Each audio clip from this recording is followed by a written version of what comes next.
welcome to a new video. I hope you are having an amazing day. And in this video I am painting 6 spring flowers. Before I talk you through my process, I'm going to quickly go over the materials. I am using my Winsor & Newton watercolor brushes, my filbert brush in the size 2, and my round brushes in the sizes 3 and 5, my Montmartre watercolor set, and my Canson 300 GSM mixed media sketchbook. I did mix my colors before painting, and I will show the colors I mix on the screen now.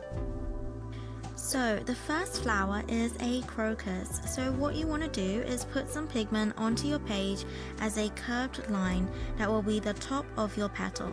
Then using a clean brush, you want to drag out that pigment to form your petals, and drying your brush and picking up some pigment in the middle of your petal to make it a little bit lighter. You can add more pigment while it's still wet to make it darker and let it bleed and blend on its own. I left a small gap in between each petal so that they won't bleed into each other while they are still wet, and then I added a yellow ochre for the center. Once the petals were dry, I then went over the petals, making it darker at the tips and not having my brush too wet so that I can make some finer strokes, with my paintbrush more upright. Then I added the shadows to the center of the flower. Then for the leaves, I painted very long thin leaves branching out from below the base of the crocus, and painting the shadows by having the paint more saturated. Then I connected the crocus to the leaves, and that is the crocus completed. Since this video is covering quite a few flowers, I do go back and forth between the flowers while waiting for layers to dry, so just to warn you. The next flower is primrose. So with a primrose there are 6 petals, and at the center it is either lighter or darker, so you want to leave a space to paint the center separately. With my round brush, I marked out my petals and filled them in, but not at the center. And be aware that there are 6 petals, which I didn't realize until I painted my 3rd primrose, so here's the heads up. Don't worry about them being perfect, and if some of the flowers look like they have more or less than 6 petals, because this is only a guide on how to paint simple spring flowers. As long as you're having fun, it's okay. Once the petals are dry, I outlined the edge of each petal and made it darker towards the center of the primrose. I made some light short strokes coming out from the center. Then I added the yellow ochre for the center. For the other primroses, I came back to it as my layers weren't completely dry. Primroses normally come in a bunch of 6, but for the purposes of this video, I only did 3. On to the 3rd flower, Forsythia intermedia. This is the only one which has a fancy name, so don't worry. So I took my ochre and painted all 4 petals as one shape. Be aware of the angle of your petals and how that will affect the shape. If you're looking at your petals from the side, they will be thinner and wider when you're looking at them more full on. Then I added a different darker tone similar to the ochre and added more detail to the petals to make the center darker. This flower needed a few more layers than the others, so we go back and forth for this one.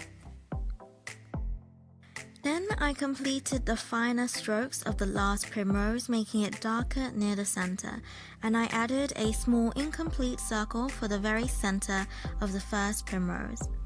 Onto the leaves. These are very wide, quite short and round, so I lined the edge of the leaf and filled in the shape, adding more pigment to the very edge of the leaves with a wet on wet technique. I added thin, fine strokes on the last primrose. And then with a slightly wet brush, I added the fine lines of the leaves.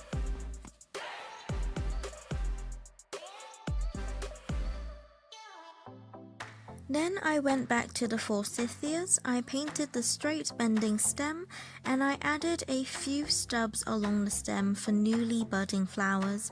And then I painted a third layer on the flowers, adding another tone to the flowers with the same yellow ochre, giving it more detail with the flowers getting darker from the center.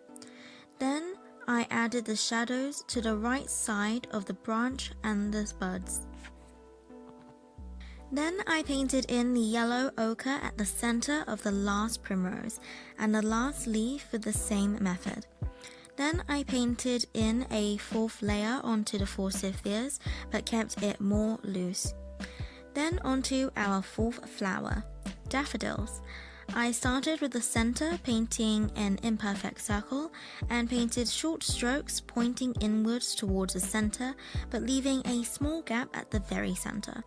Then I painted the petals in the same way as the primrose leaves, outlining the edge of the petal, and then filling in the petal. For the third daffodil, I wanted it to be a side view, so for the center it is more of an oval shape, and then painting the side of the center similar to painting a cup-like shape. Then for the third daffodil, the petals are narrower as we are viewing it from the side. Then for the stems, you want thin, straight stems.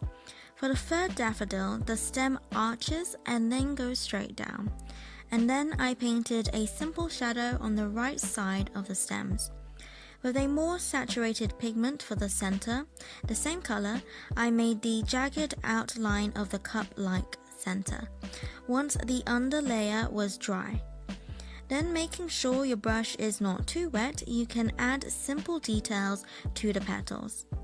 Since the petals tend to curve inwards slightly, I made the strokes on each petals to line the edge of the petal that curves in.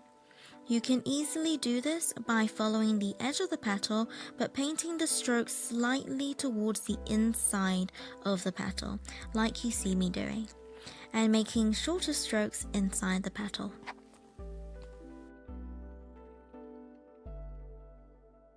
Then I finished doing the lines of the last leaf of the primroses, and then they are complete. For the forsythias, using the brown I used for the stem, I went back in and lined the inner edges of the petals, where it would be the darkest, and then they are done. For the fifth flower, we are painting a camellia. This is very similar to painting a simple rose. So to paint this, you want to start at the center and in small circular motions, painting short strokes as you go around and trying to paint the outer edge of your petals rounded, making lots of short broken strokes as you move to the outer part of the flower. As you slowly paint the outer petals, your petals should get longer and wider. When building up the layers or petals, you want to paint a petal in between two petals, or change the length of the petals so the edge of the petal is not at the same edge as the petal below. You can see how I'm painting to guide you. Next, I added some simple shadows to the camellia. I added the shadows more at the center and on the inner edge of the camellia on the left. I did this with a dry on dry technique, and then I got a clean wet brush to soften the strokes. And the last flowers are tulips. I kept it simple by painting two curvy strokes in a V-like shape, as you can see me doing, so working with the outer petals first. Then I made a jagged wavy line a little higher up for the top of the middle to suggest more petals. Then I painted the straight stems, having the stems slightly wider at the top at the base of the tulip petals. Then with a dry on dry technique, I made the outer petals darker and making short strokes along the length of the petals for a bit more texture and detail. For the middle section of the tulip petals, you can divide it into more petals if you want, like I did with my higher up tulip.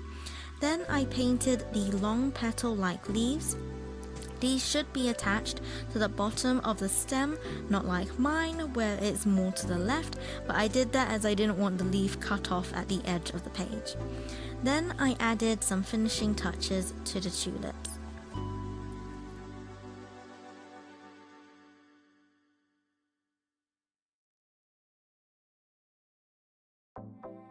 Back to the camellia, I painted the leaves same like the petals. I painted one leaf in between two petals below it.